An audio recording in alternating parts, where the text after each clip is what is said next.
Hey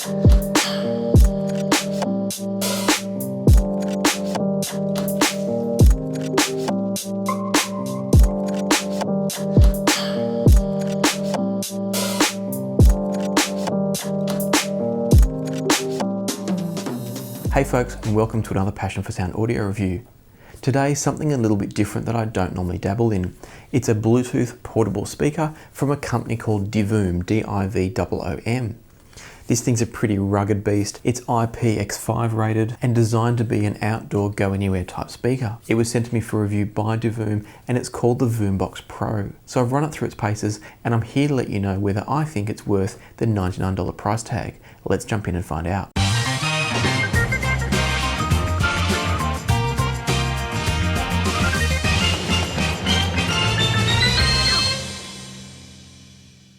For 99 US dollars or about 135 Australian dollars, the Voombox Pro is a very affordable portable Bluetooth speaker given its size and its potential for power output. I'll talk in a little while about whether that power output also sounds good, but first let's start with some of the features. Being a Bluetooth speaker, obviously it's got Bluetooth. It's also on top here got volume controls, a play pause button. It can do pairing with a second speaker, so there's a button here to allow you to create a stereo pair of these.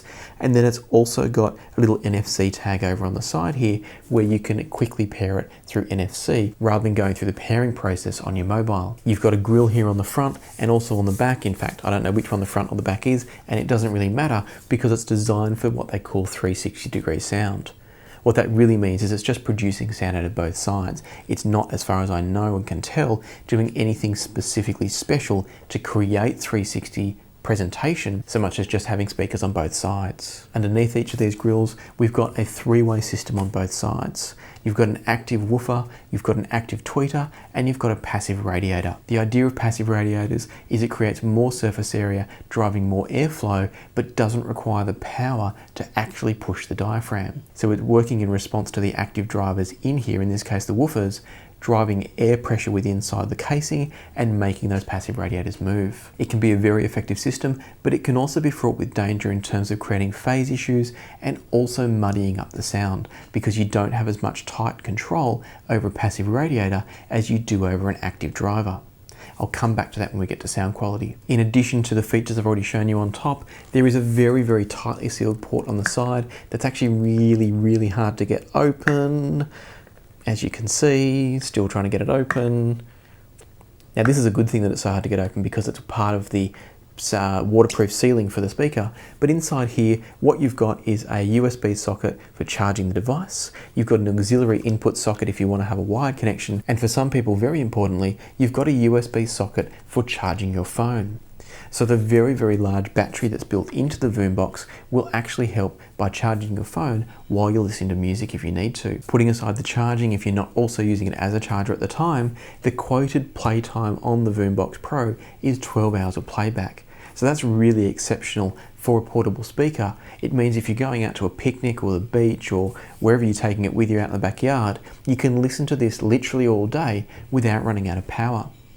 I charged it when it first arrived. I've been using it on and off for about 2 to 3 weeks and I haven't yet had to charge it. So I do believe that 12-hour figure is correct and may even be an underestimate. I'm not going to say it's definitely an underestimate, so think of it as a 12-hour battery life. Don't think it's more than that. But I've absolutely had no issues with this running out of power despite using it constantly to play audiobooks and music while I'm cooking and doing things around the house. One final feature built in is there is a microphone built in for calls. I haven't really tested it thoroughly, but I have had 1 or 2 calls and no complaints from people. So from that point of view, I think it's adequate and it's fine, but it's not a feature I would expect to use particularly effectively from these sorts of speakers because often they're on the other side of the room and filling the room with sound rather than right next to me as a hands-free call device. So let's talk now about the sound.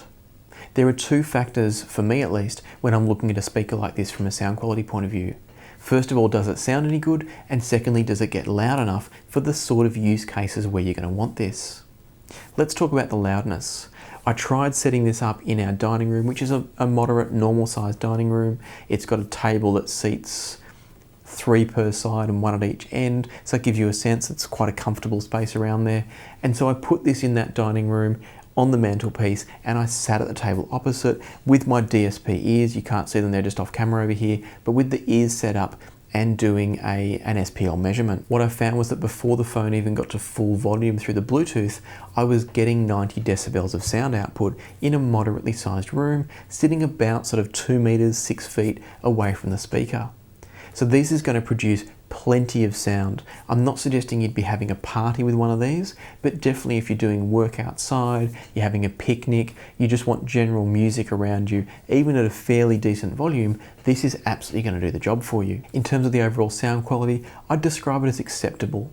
It's not going to set the world on fire. It's not what I would call a really high-end sound quality, and it is a little bit kind of thick and muddy through the mids.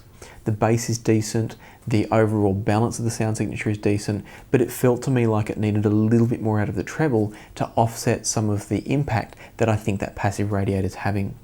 And what I believe is going on there is that I think the passive radiator is just bringing a little bit too much thickness to the lower mids, the upper bass area, that's creating things to be a little bit thick. And for me, it does mean that sound is slightly less intelligible. It's not hard to understand, but in listening to something like an audiobook, I did find that it was very easy to lose what was being said if there was any other background noise going on.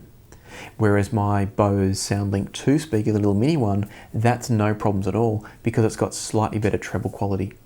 So for me, I think the only drawback in this is that it needs a slight lift in the treble. There's no reason you couldn't provide some EQ from your smartphone if you wanted to, but even if you don't, it's still a very acceptable speaker that produces good music for background sound when you're active and doing things around the house, outdoors, with friends, etc. The fact that it's also only $100 means it's a really good buy. It's rugged, it's solid, it feels good in the hand, it's very quick and easy to pair and to use the controls on it. So there's really nothing to complain about. And at $100, I think it's a worthwhile option. Just don't buy it expecting top-notch sound quality.